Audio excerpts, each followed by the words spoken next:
On accueille Dominique Alizio, directeur de publication de Chronique de la semaine. Dominique, bonsoir. Bonsoir, Samuel, bonsoir, les deux co-débatteurs. Vous étiez de l'autre côté, vous nous suiviez, on parlait de Hama Amadou qui est revenu au Bercail. Vous pensez que, c'est un retour aussi anodin que ça? Non, ça ne peut pas être autant anodin. J'ai entendu, je crois, quelqu'un dit tantôt on pouvait l'arrêter. Non, c'est toi qui disais qu'il n'y a pas une crise majeure. Oui, pour le dialogue. Vous avez oublié, il n'y a pas longtemps, il y a eu des manifestations violentes à Niamey.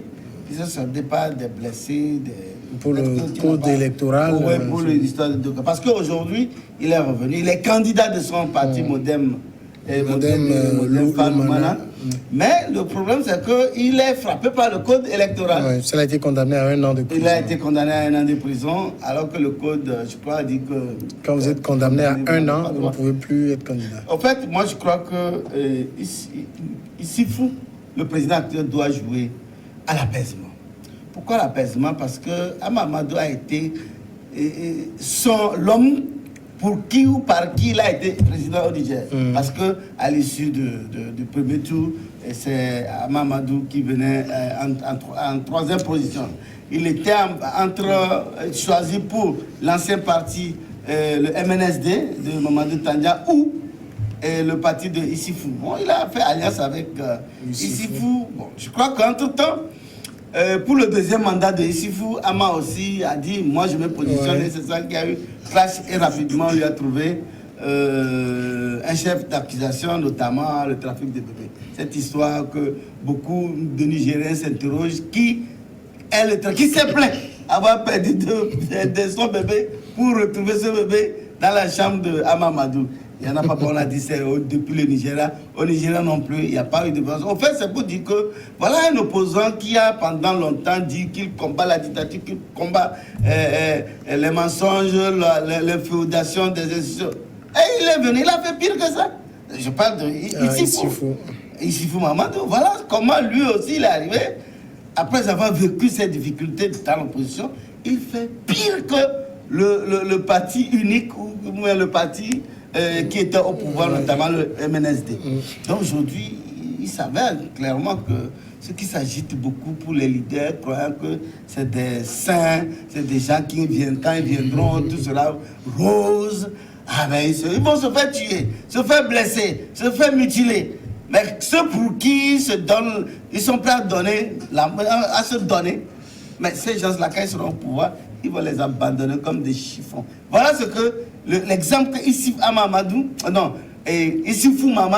a donné aux Nigériens, parce que on ne pouvait pas imaginer qu'il pouvait empêcher un candidat ou un Nigérien de postuler, d'aller en lui collant une accusation à dormir debout.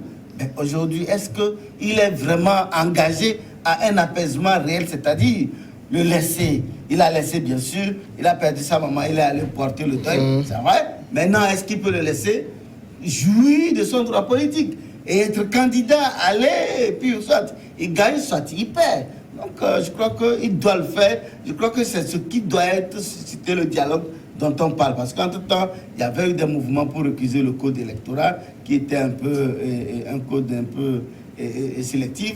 Aujourd'hui, ils veulent sûrement qu'ils en discutent ensemble, que sa présence aussi va accompagner, ou bien sera un élément fondamental pour le dialogue. Donc vous ne pensez pas qu'on va tenter de l'arrêter? Je ne crois pas. À moins la police, elle a dit qu'elle va exécuter le mandat d'arrêt.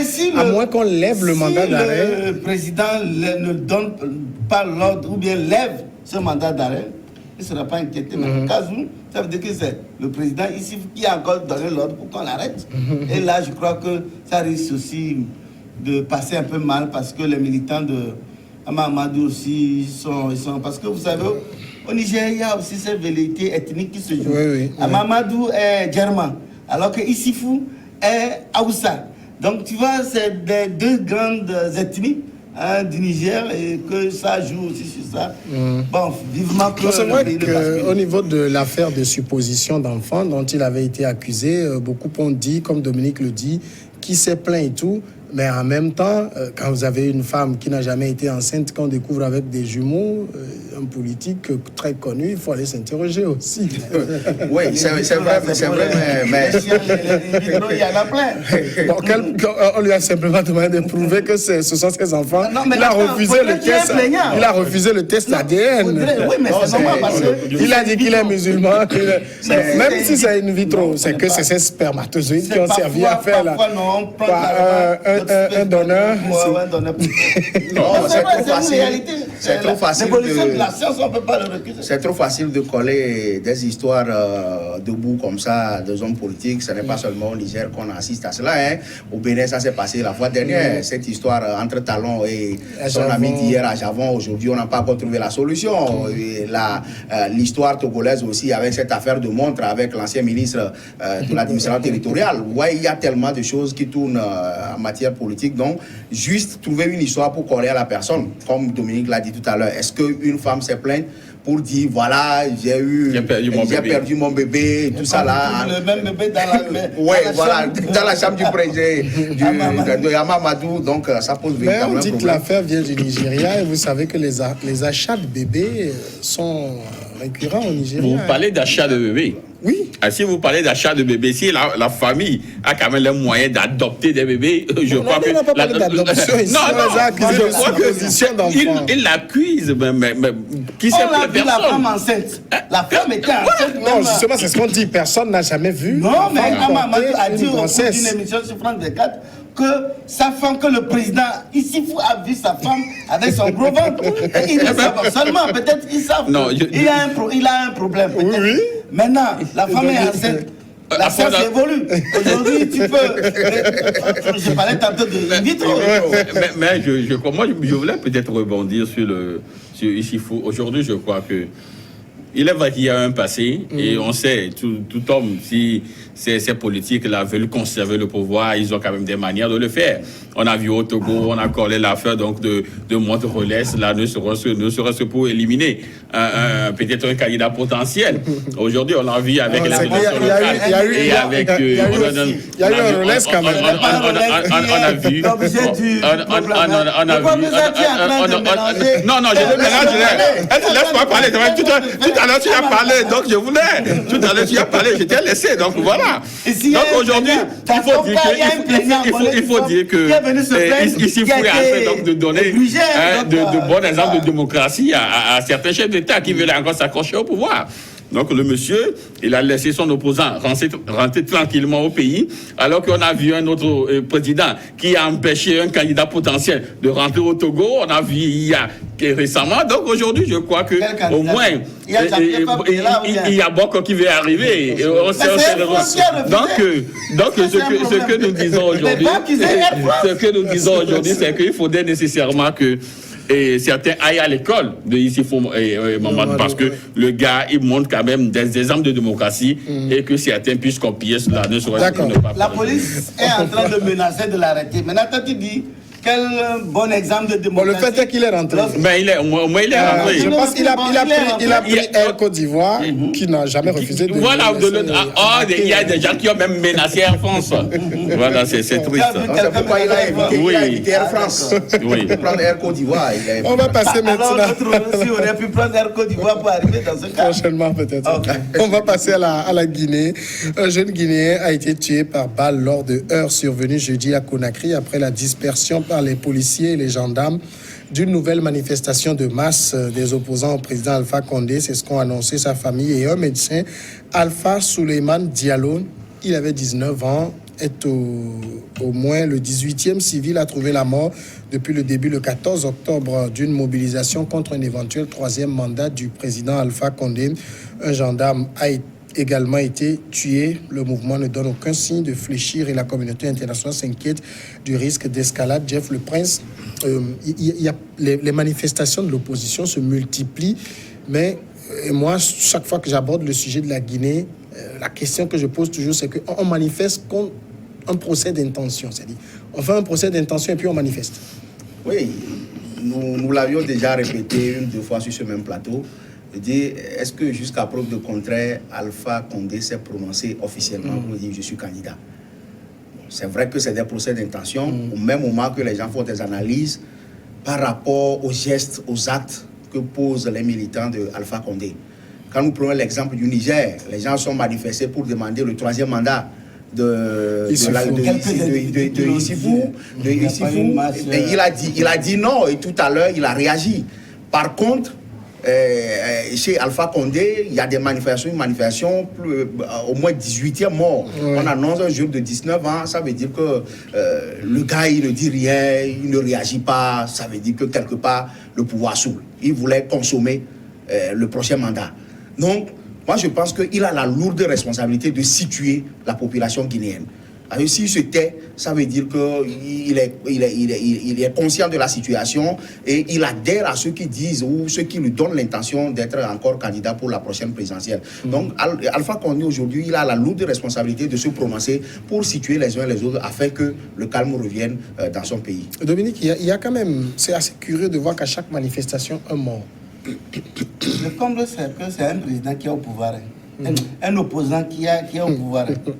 Pourquoi vous voulez ramener toujours ça? Oui, parce qu'il faut que les gens puissent s'approprier de cette notion qui consiste, ah oui, c'est un opposant, il vient, il fait la bouche, si vous trompez, au finish de vivre sur ses griffes. En même temps, c'est pas ceux qui sont... Alpha Condé, il a fait la prison sous Sékou Touré. Oui. Il a été chassé du pays sous Lansana Conté, le général Lansana Conté. Mais le voilà aujourd'hui au pouvoir. Les gens meurent, chaque manifestation tire, chaque manifestation...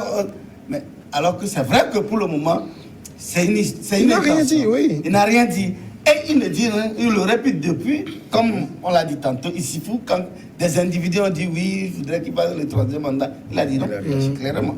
Donc, lui aussi, il le répète. Parce qu'aujourd'hui, il y a cette facilité de dire nous voulons juste revoir la Constitution.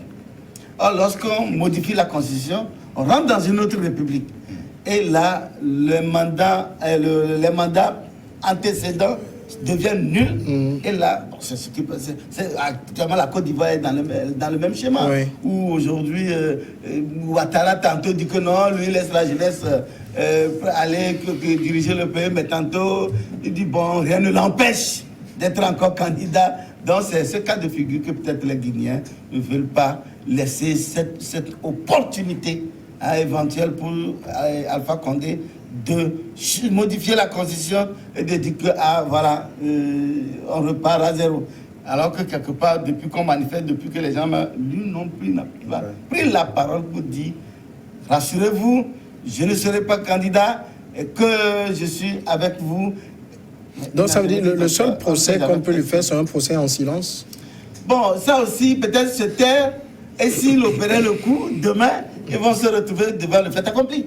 Et c'est ce que les autres aussi ne voudraient pas oser faire. Ils ne commencent pas à crier déjà au loup, alors que le loup n'a jamais menacé. Montrer sa queue. Il est en route. Alors, en même temps, dans le cas de la Guinée, je me demande, est-ce qu'on n'aurait pas pu, enfin, est-ce que l'opposition ne peut pas envisager de faire à Alpha Condé, dans l'éventualité qu'il modifie et se présente, ce qu'on a fait à Abdoulaye Wade? Non, vous savez, moi je crois que quand vous parlez donc de procès d'intention et tout, non, nous avons dépassé cette étape-là depuis. Vous savez, les actes... Vous savez, les actes valent mieux que 1000 mots réunis.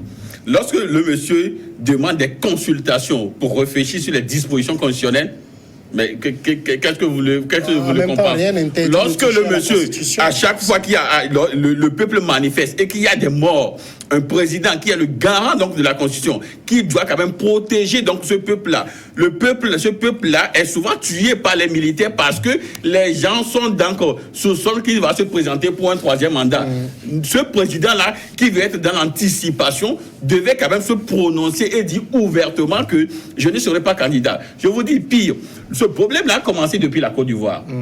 Quand les gens ont commencé à avoir des soupçons sur lui, qu'il y aura donc un 3e mandat, il est parti voir donc Ouattara. Et déjà en Côte d'Ivoire, les Guinéens ont manifesté en Côte d'Ivoire et demandé à ce qu'il se prononce réellement là-dessus. Le monsieur s'est tué. Même à Côte d'Ivoire, des gens on a quand même dispersé des gens et tout. Il est revenu dans son pays, c'est là où la manifestation a pris de l'ampleur. Mais depuis là, nous dépassons déjà 4 ou 5 mois déjà. Mais je crois qu'un président responsable, qui sait qu'il n'a pas quand même l'intention de se présenter pour un troisième mandat, devait quand même le dire. Parce qu'à chaque fois, le peuple meurt. Donc, aujourd'hui, je vous dis que Alassane Ouattara pardon, Alpha Condé. ce sont c'est même type, même dégâts. C'est pratiquement la même chose. Donc, aujourd'hui, Alpha Condé, et quoi que peut-être la manifestation à un moment donné va s'affaiblir, et là il reviendra à force. Là il se trompe, parce que j'ai souvent dit que ce peuple-là, le peuple guinéen est peut-être, excusez-moi, c'est un peuple qui vient très souvent des campagnes et qui ne se lâche jamais. Et vous verrez que nous sommes déjà le 18 ou 19 octobre, déjà nous avons déjà 18 morts. Les gens ne vont pas se lâcher tant que ils ne tiennent pas gain de cause. Donc, il faudrait... C'est au moins 18 morts. Au moins, oui, au moins 18 morts. Sans compter peut-être les militaires, parce qu'un gendarme a été tué également. Et je crois hier. Oui. Un gendarme a été tué. Donc, je crois que... Ça veut dire en même temps qu'on ne peut pas accuser le gendarme d'être tué par ses collègues. Non, justement, c'est pourquoi je dis que la manifestation prend de l'ampleur. Ça va en chrétien. Donc, à un moment donné, les gens sont dans une logique de guérilla aussi. Mais il faudrait juste que le président siffle la fin. Il faudrait quand même qu'il puisse rassurer les gens. Mes chers amis, allez dormir, je ne ferai jamais de troisième mandat. Et vous verrez que c'est fini, quoi. Tout va recommencer comme si tu déroulais. Je vous rappelle qu'il y a eu la parade de militaires. Bien sûr. Il y a eu quoi? Une parole de militaires. Oui, il y a eu une parole de militaires. Non, il y a eu une parole de militaires au Togo. Donnez les noms. Moi, je veux bien. Il y a quand même eu une parole de militaires sortie de la Cocade de Lomé. On connaît tout ça. Mais après, le monsieur s'est dédié. Il est resté là jusqu'en 2005. Donc, je crois qu'à un moment donné, il faudrait quand même que Alassane Ouattara puisse comprendre qu'il doit quand même passer la main. À 81 ans, il veut encore mourir au pouvoir. C'est un drame en fait. C'est un drame pour l'Afrique d'avoir quand même ces moribonds là et puis mais en même temps, Jeff mais je voudrais Prince, te rappeler que c'est un opposant. Comme tu es toujours avec les Jeff leaders de le Prince, l'opposition, est-ce tu que montres toujours aux gens, comme dans ton journal, que c'est des hommes sérieux, bons, ils sont... Voilà des cas comme ça. Laissez-les venir au pouvoir et vous verrez la différence. Jeff le Prince, j'ai oublié ma question. J'ai oublié la question que je voulais poser. Je vais réfléchir à une autre question. Prenez la parole d'abord. Oui, vous savez, je pense que nous sommes sur la même pensée, hein, parce que aujourd'hui, Alpha Condé a la lourde responsabilité. Et ma question est revenue. C'est-à-dire, pourquoi on fait comme si Alpha Condé n'a pas de partisans, lui? Comme si des gens ne voulaient pas, comme si des gens ne voulaient pas, par exemple, qu'on retouche à la Constitution. Mais est-ce que... ne voudrait pas un troisième mandat? Oui, c'est vrai qu'il a ses partisans. Est-ce que si nous faisons le contrepoids, c'est ce qu'on appelle quelque part la majorité silencieuse. Non, tu as dit quelque part, la majorité silencieuse. Non, vous savez, aujourd'hui, quand vous voyez les militaires ou les gendarmes mourir, les civils mourir, je pense qu'il est de bon ton que le président Alpha Condé siffle la fin de la récréation. C'est-à-dire prendre la parole et rassurer la population, je ne ferai pas le troisième mandat. Alpha Condé que les gens ont décrié, par exemple au Togo, que voilà, ils seront là pour régler les problèmes togolais. On a toujours attiré l'attention des gens que c'est une équipe de présidents, ils se cautionnent. Et là, aujourd'hui, nous sommes en face d'une situation qui nous donne raison. Le syndicat des chefs d'État. Oui, mais c'est un syndicat de chefs d'État. Donc aujourd'hui, qui va refuser quoi à qui? Qui va refuser quoi à qui? Envoyer pour prendre nos opposants. Oui, on ne refuse pas. Et il faisait confiance. On mettait les ceintures et tout. Dans l'avion, dans le jet privé. Non, vous sortez du débat. Vous sortez du débat. Je crois que l'essentiel. S'il vous plaît. Alors, je pense que Alpha Condé, qui veut peut-être s'inspirer de la méthode de Ado, Alassane Ouattara, qui est parti le consulter et tout ça, aujourd'hui, jusqu'à 18 morts, plus de 18 morts, je pense qu'il est de bon ton qu'il sort et qu'il se prononce et rassurer les gens qu'il ne fera pas le troisième mandat. Mais quand il commence déjà les consultations, ça veut dire qu'il y aura modification de la Constitution. Et s'il y a modification, on dira que le compteur à zéro. Alpha Condé dira, nous sommes dans une nouvelle république et j'ai le droit d'y aller encore. Je pense qu'on c'est pourquoi il est parti consulter Alassane Ouattara sur le sujet. Et je vous dis, il y a quand même une expression très simple qui nous permettant donc d'élucider cela. On dit très souvent qui ne dit rien consent. Donc aujourd'hui, je crois que le monsieur est quand même dans cette prédisposition de modifier la constitution, de continuer de mourir au pouvoir. C'est sa finalité en fait, mourir au pouvoir. Justement, il y a une question que j'avais posée à Sylvain, c'est-à-dire, on a vu ce qui est arrivé à Maître Abdoulaye Wade quand il avait tenté le 3e mandat. On l'a bloqué dans les urnes. Est-ce que c'est pas possible en Guinée? C'est ça aussi. Quand on accuse Alpha Condé de tuer les gens, mais c'est que c'est des leaders politiques qui poussent les gens dans la rue. Si, tant qu'ils sont sûrs de leur électorat, normalement, ce qu'ils peuvent demander, c'est la transparence des élections. Et s'ils s'entêtent à aller à son 3e mandat, il peut être battu dans les urnes. Non. Ça aussi, là, vous c'est ce m'étonnez. que les Sénégalais ont fait. Et ça a évité beaucoup de morts, beaucoup de blessés, beaucoup de dégâts autour de ça. Donc ça, mais seulement je voudrais aussi relever que dans ce pays, en Guinée, il y a aussi un vrai problème ethnique. Oui, Il y a les Peuls. Céline Alain Diallo qui est Peul. Et c'est eux qui peuplent beaucoup la capitale. Moi, je me méfie beaucoup donc de cette image-là parce que nous faisons. C'est la réalité. Non, nous sommes le relais des Occidentaux qui ont quand même. Est-ce qu'en France, il n'y a pas quand même des communautés et tout ça? Nous sommes, quand le disant, nous sommes le relais des Occidentaux. C'est eux qui nous font croire qu'il y a le Nord, il y a le Sud. Est-ce qu'en France, il n'y a pas le Nord, le Sud?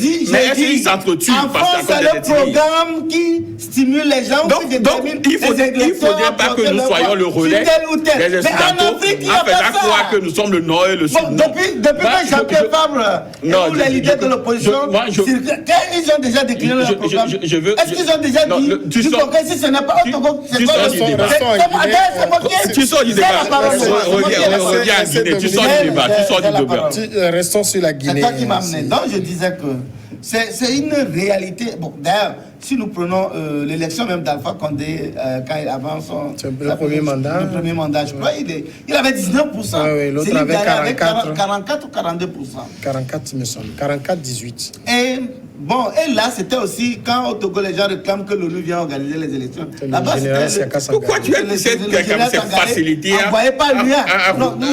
Non, l'ONU. Je ne me rappelle plus. Qui a organisé pourquoi il a toujours cette facilité? Mais voilà le résultat. Aujourd'hui, il est là, il ne veut pas partir. Les gens meurent, il s'en fout. Les autres aussi poussent les gens dans la rue, alors que je suis si de bons démocrates, ils peuvent dire bon, qu'à cela ne tienne, allons aux élections, nous allons te battre dans les urnes. Non. Mais malheureusement, tel n'est pas le cas. Ils sont prêts, qu'il y ait des milliers de Guinéens qui meurent. L'essentiel pour eux, c'est d'accéder au pouvoir. Et quand ils viendront au pouvoir, ils ne feront non plus rien à ces gens, à ces familles. Ce n'est pas fini. Si tu permets, je vais terminer rapidement. C'est comme aujourd'hui au Burkina Faso, où ceux qui sont tombés pendant l'insurrection sont abandonnés. Personne ne les regarde. Voilà comment les politiques poussent. Ça m'énerve qu'il y a des journalistes aussi qui accompagnent ces leaders politiques, qui ont des agendas parfois macabres. Mais pour eux, c'est d'atteindre quelques secondes. C'est pour dire justement que ce n'est pas un modèle à suivre, ce n'est pas un exemple. Justement. Quand nous disons que laissons le gars faire le 3e mandat pour le sanctionner dans les urnes. Nous sommes inscrits une constitution. Respectons la constitution. Écoutez, Dominique, je ne refuse pas. Aujourd'hui, c'est la constitution. Dominique, justement. Mais dire que aller et le battre dans les urnes, éventuellement. Non, éventuellement. Dominique, je te prends au mot. Sylvestre, est-ce que l'opposition n'aurait pas pu prendre Alpha Condé au mot, aller discuter avec lui? Tu veux toucher la constitution? Oui. Quels sont les points? C'est ça. Prendre ses intentions. Écoutez, vous parlez donc des démocrates. Un démocrate doit toujours lutter pour la sauvegarde donc des thèses fondamentales. Aujourd'hui, les mêmes tests prévoient le mécanisme de modification. Justement, mais pour l'instant, la Constitution, je vous dis, pour l'instant, la Constitution guinéenne n'a pas demandé à ce qu'on puisse quand même aller quand même à ce changement-là. Maintenant, aujourd'hui, vous demandez, la question, je reviens à la question, vous demandez si les gens ne peuvent pas quand même le laisser et aller le battre dans les urnes. Non, un démocrate doit toujours veiller à ce que les tests soient respectés. Alors, si c'est parce que nous voulons aller aux urnes et permettre à des gens de modifier, de violer les tests... On parle de tests, mais quelles que soient les constitutions du monde, elles prévoient le mécanisme de leur modification. Justement. Oui. Justement. Donc, mais aujourd'hui, Alpha Condé veuille la modifier, c'est pas encore un crime de lèse-majesté. c'est pas encore un crime, mais pas peut-être à la fin de son mandat. Non, la Constitution n'a jamais dit à quel moment il faut la modifier. Le monsieur va à la fin de son mandat et c'est qu'il ne pourra plus se représenter. Et c'est là il veut le faire. Là, on aura quoi? On aura une constitution taillée sur mesure, une constitution personnelle. C'est ce qu'on ne veut plus en Afrique. Non. C'est ce que nous ne voulons plus en Afrique, qu'il y ait une constitution personnalisée. J'ai l'impression qu'on est toujours dans il y a le l'exemple du Bénin. En début de mandat, il y a l'exemple du Bénin. Le monsieur, il a fait une proposition que les gens n'ont pas acceptée. Et il n'a pas fait. Oui, il n'a pas fait. Il a contourné. Non, il a contourné. Il a contourné. Il a créé une assemblée personnelle et son assemblée a voté à 100%. D'accord. Au moins qu'il ait quand même cette intelligence-là de pouvoir contourner les textes. Peut-être on va dire. Selon les règles de la démocratie, notamment empêcher la classe politique, empêcher les opposants d'aller à ces élections. Peut-être qu'on va souhaiter. On va pas interdire à Condé de faire le. Si vous permettez. Tu ne comprends pas. Je pense aussi que le dialogue est la voie royale pour aller à une paix. Et si Alpha Condé dit discutons, comme tu l'as souhaité tout à l'heure, que les opposants aillent à cette discussion et voient l'ordre du jour. Si ça ne tient pas, mais vous pouvez réagir. Peut-être qu'on va souhaiter, c'est que vous ne me laissez pas parler. On va aller à la pause et on revient après. Comme ils savent,